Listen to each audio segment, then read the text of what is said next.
visibili uno omnium et invisibilium,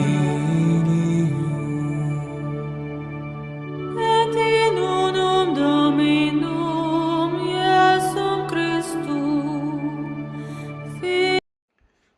Hello guys, welcome back to Christianity Reloaded. Today we're answering the question: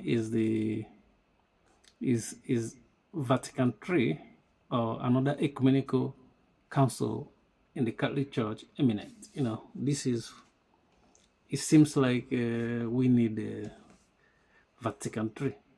We need the ecumenical councils to settle some stuff we see in the Catholic Church, because we know that people are saying that there's confusion in the Catholic Church. There's a lot of stuff people are confused. There's a lot of people wanted to take to move in different direction.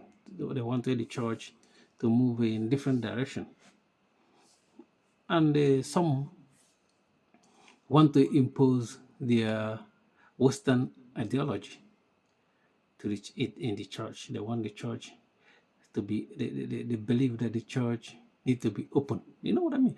But my problem with these people that want this ideology to be imposed on the church is that why do they want to impose this to the church? Why can't they go and find another of their church and they do whatever they want to do? Just like what we see in other Protestant churches that they have women priests, they have clergy, same-sex clergy, married to each other, and they are in the same. They call themselves Christians, which they shouldn't be doing stuff like that. But that's what we see in all these churches that they can found.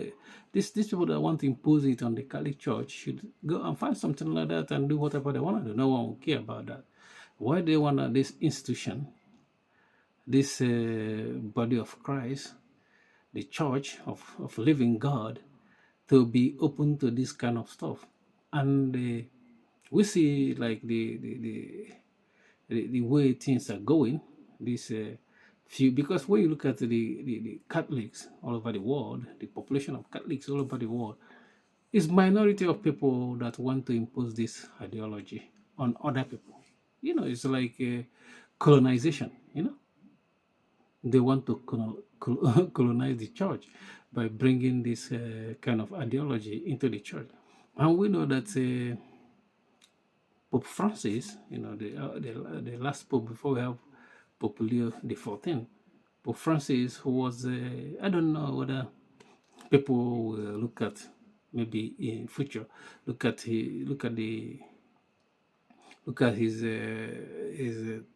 time as a pope and say that he is a good pope, But I don't think so. For me, I have a different opinion, because there's a lot of stuff he did and he introduced to the church, and the stuff he said. If you look at it critically as a Christian, you might find problem in those stuff he said or he did. You know what I mean? And the people forget that in the church, they're always the church is made of human beings, and there's always people inside the church that are not working for the church; they are working for the devil, and this is obvious, because when you look at the church, even right from the beginning, Judas was working with with people that will betray Jesus. He was planning with people to sell Jesus, because it wasn't just it's not an impromptu, like he just went to street and meet somebody and say, okay, now I'm gonna sell this man to you. He have having this plan for maybe 6 months or 1 year. Judas have been having this plan, trying to find the people that he can betray Jesus with, So, but as he was doing stuff like that, he was still one of the apostles then. You know what I mean? But by the end of the day, his sin found him out, So we have people like that in the church, and they are fighting tooth and nails to change the church doctrine, which they will fail by the end of the day, because I was thinking like they're not gonna fail when Francis was there, but but they failed. They couldn't do whatever they think they're gonna do, especially imposing this Western ideology on the church. They failed to do that. So the church moves on, and we have Pope Leo, which is not, when you look at Pope Leo, at least from the what we've seen so far, because we cannot say like, you don't know what's he gonna say the next next year or what's he gonna do. But as far as that's concerned, since he took office, he have never talk about all this lifestyle. The lifestyle I'm talking about. You know what I mean? People that they're obsessed with gender stuff. You know what I mean? And all this alphabet community. I have never seen him talk about it or make it his priority. But this is what these people want us to make priority. That's why the Ecumenical Council, might be, called in the future, might be eminent, so that so some stuff need to be ironed out again. You know what I mean?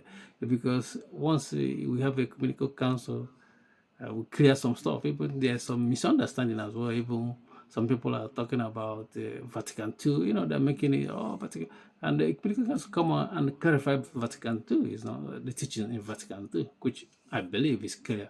But some people will find the problem, to fight with church, the church teaching.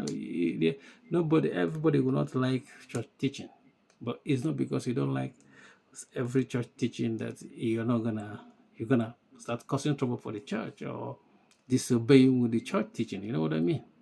So I think we might have, maybe in the next 50 years, we might have another Ecumenical Council, Vatican III. Ecumenical Council, peace.